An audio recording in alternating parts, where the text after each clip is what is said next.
Halo guys, Assalamualaikum warahmatullahi wabarakatuh. Selamat berjumpa kembali dengan channel saya. Hari ini kita akan bahas tentang pengantar studi dari para diplomasi dan tata kelola multi level. Jadi kajian ini cukup menarik di Indonesia dan melahirkan beberapa ahli sehingga kajian ini menjadi salah satu kajian yang cukup diminati oleh banyak orang, apalagi kalau disesuaikan dengan uh, kajian yang ada di Indonesia yang memang basisnya adalah negara yang memiliki pola desentralisasi, sehingga kajian ini pun menjadi salah satu bagian dari bagaimana peran pemerintah daerah dalam hubungan luar negeri. Saya mengatakan hubungan luar negeri, bukan hubungan internasional. Untuk itu, pertama kali saya akan menyampaikan tentang bagaimana mengecek referensi, ya, referensi dari beberapa buku yang bisa kita download sehingga mudah. Termaksud beberapa buku yang akan saya sampaikan yang menjadi buku wajib dalam kajian para diplomasi ini, saya ambilnya di website ini. Ini websitenya Z Library. Jadi kita tinggal cek aja ya buku apa yang kita butuhkan di sini. Hampir sudah semuanya ada dan bisa dikatakan di sini terdapat ya ada buku, artikel jurnal, dan tentunya untuk melakukan sign up atau sign in itu harus dilakukan melalui email. Jadi kita registrasi dulu. Nah, tapi karena saya sudah registrasi, maka saya klik di sini. Ya, jadi banyak buku di sini yang bisa kita ambil. Contohnya karena kita lagi bahas para diplomasi, kita tinggal ngeklik di sini ya. Para diplomasi.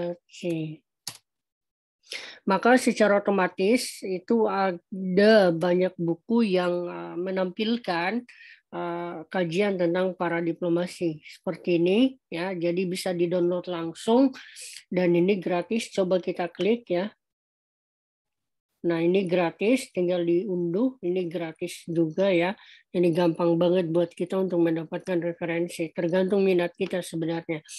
Kemudian dari sisi artikel jurnal juga metodenya sama. Tinggal kita klik aja, misalnya di sini para diplomasi, maka akan muncul banyak artikel ya yang membahas tentang para diplomasi. Jadi ini otomatis juga bisa di-download secara gratis. Gitu. Oke.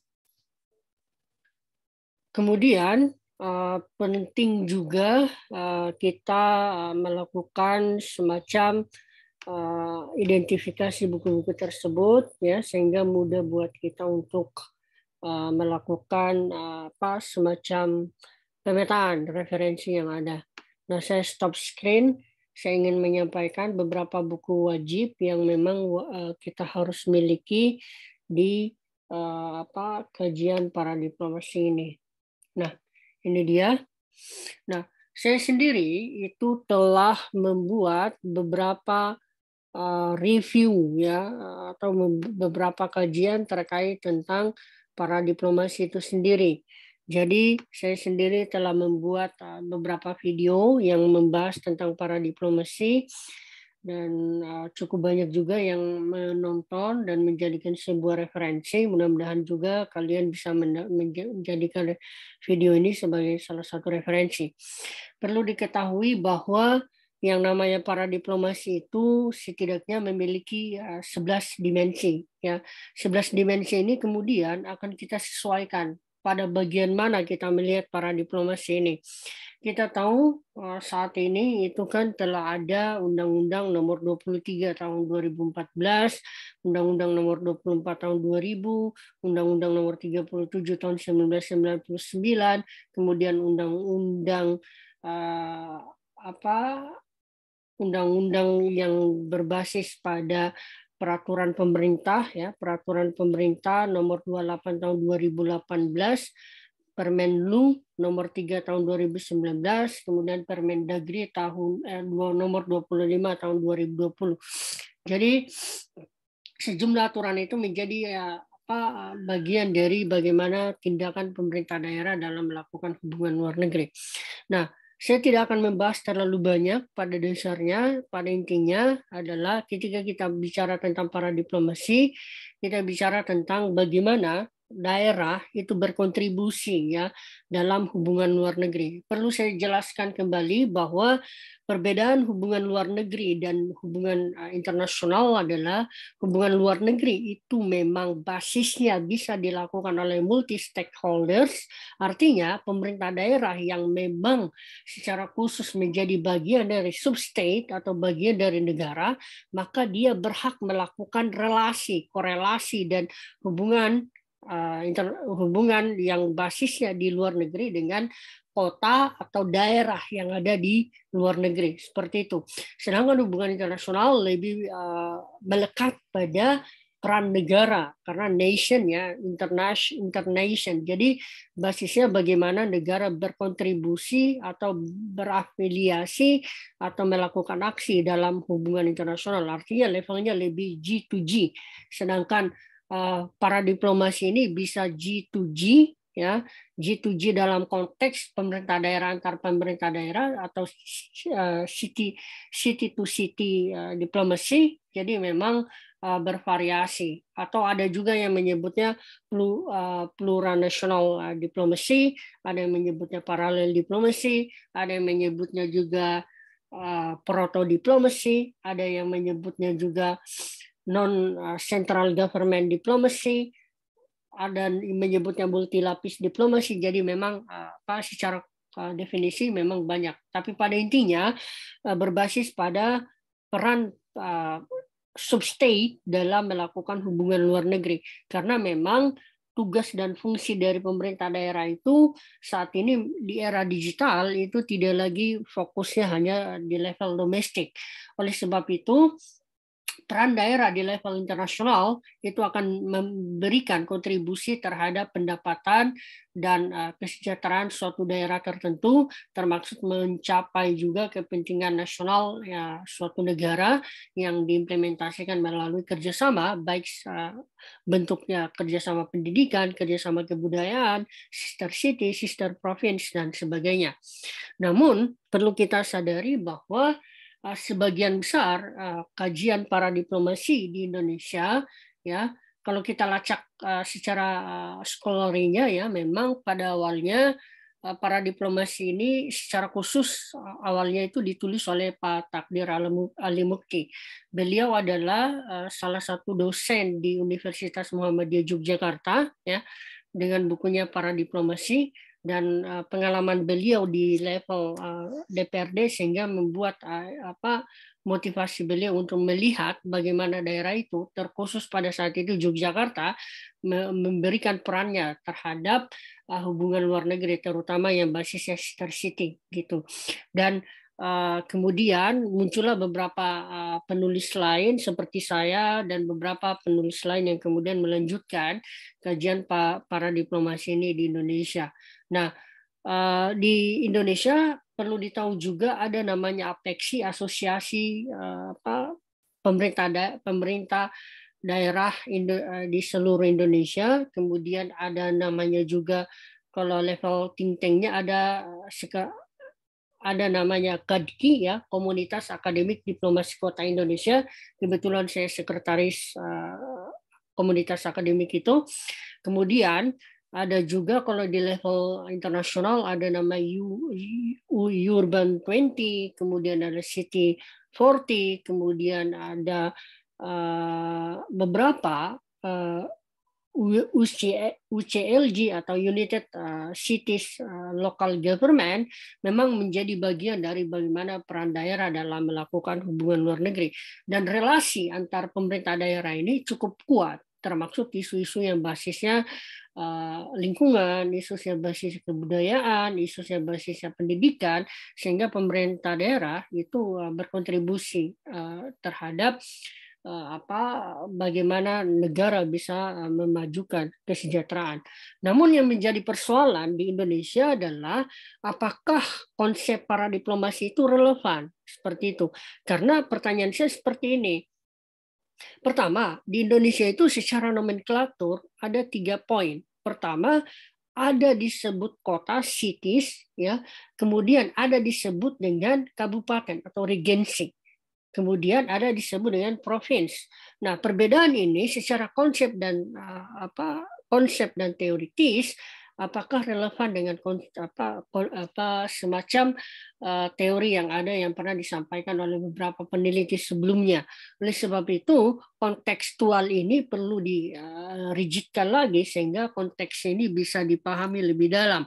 Dan perlu juga kita tekankan bahwa kajian para diplomasi di Indonesia itu salah satu poin pentingnya adalah seolah-olah bahwa para diplomasi itu merujuk pada semua peran daerah. Menurut saya itu tidak.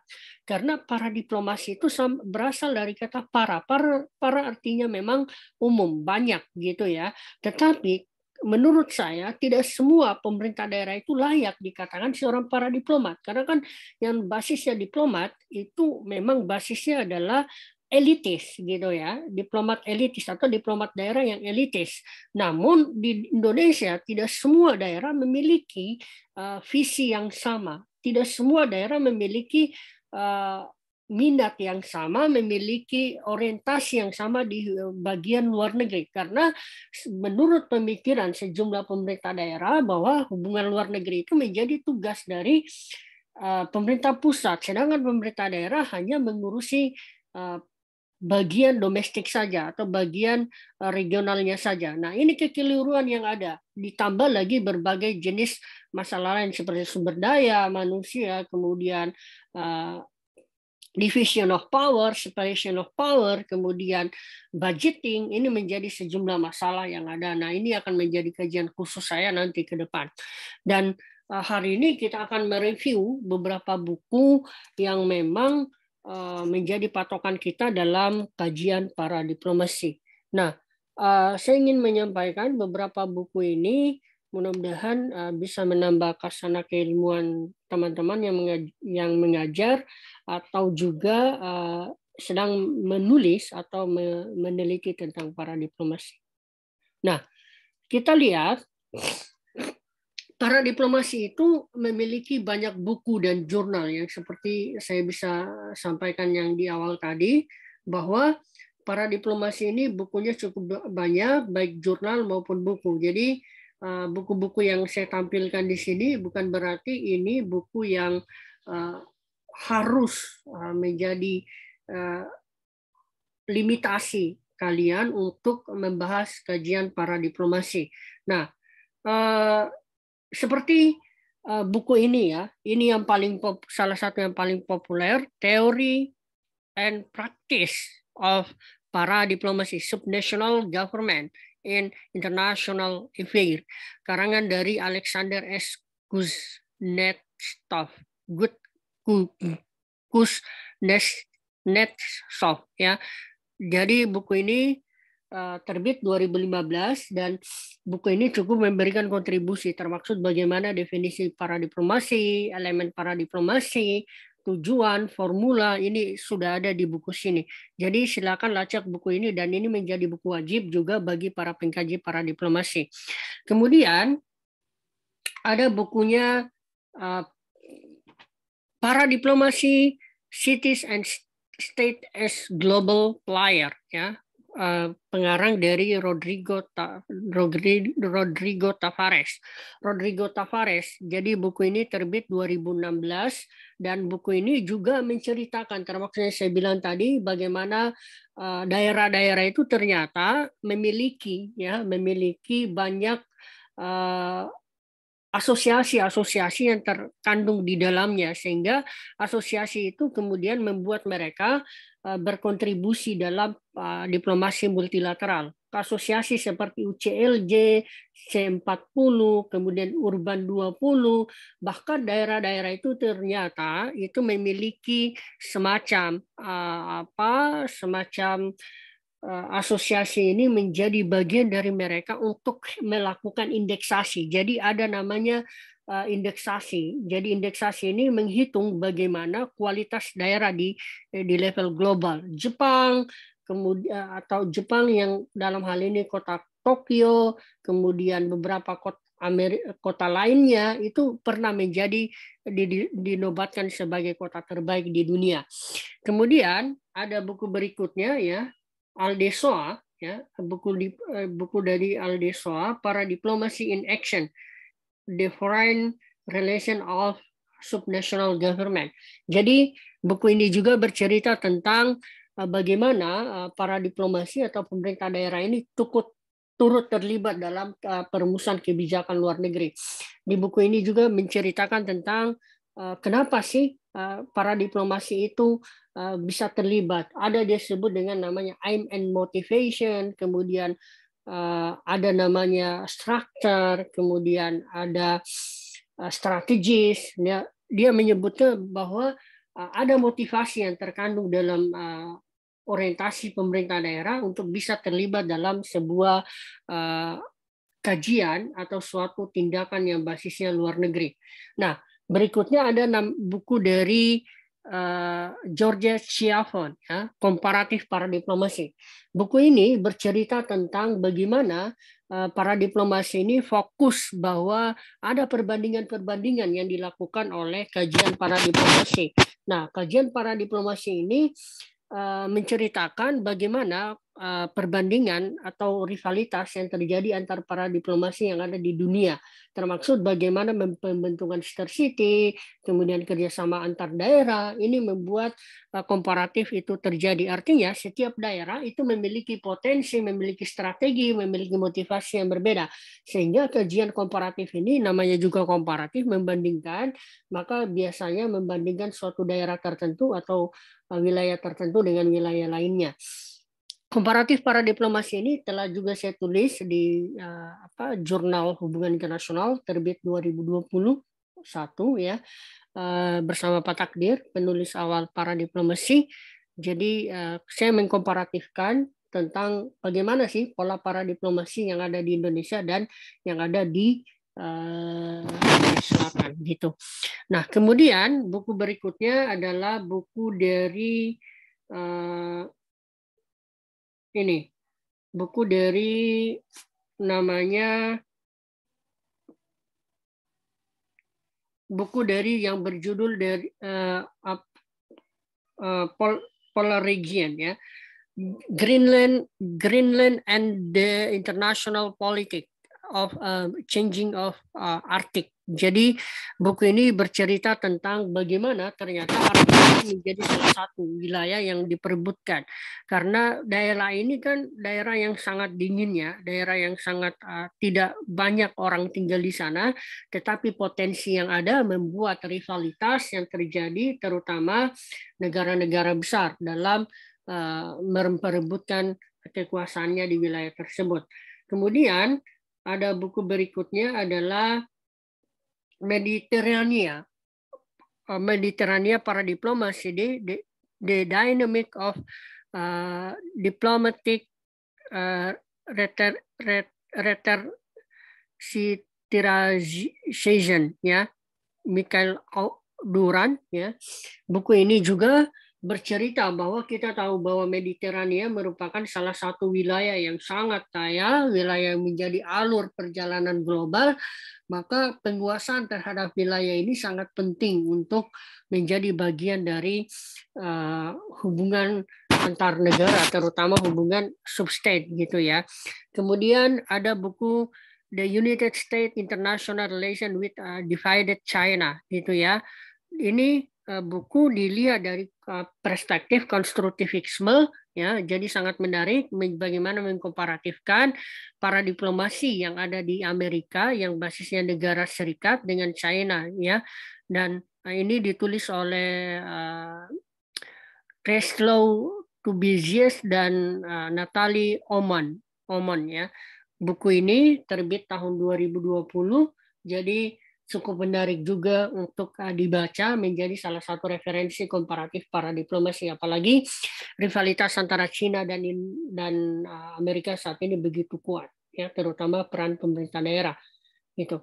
Nah, ini buku yang ke-8 yaitu Para Diplomasi yang ditulis oleh Pak Takdir yang diterbitkan pada tahun 2013. Buku ini adalah menjadi buku rujukan awal penulisan para diplomasi.